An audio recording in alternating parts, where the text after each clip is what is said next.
We are four students. We are reading 10th grade. Today we are going to discuss about the topic of picnic party. So let's start.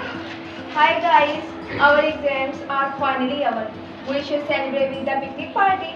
Yes, I was getting really bored at home.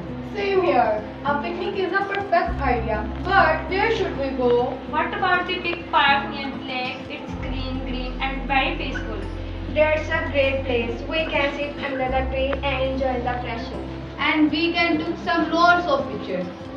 Of course, but the need first plan the food. I can prepare homemade sandwich, some fruit and salad. Okay, I bring some cookies, cake, chips for the picnic. Wow, a cake too? Then it will really like a party. I'll bring cold drink and a speaker so we can play music. Good idea. We can also play like games like badminton and football. Yes, I will bring a football and a frisbee. Okay, don't forget to mat so we can still comfortable. I have a big mat. I'll bring that. What time shall we go? Morning or afternoon? Morning is better. The weather will be fresh and cooler. Okay, let's see at 8:30 on Sunday. Okay, thank you.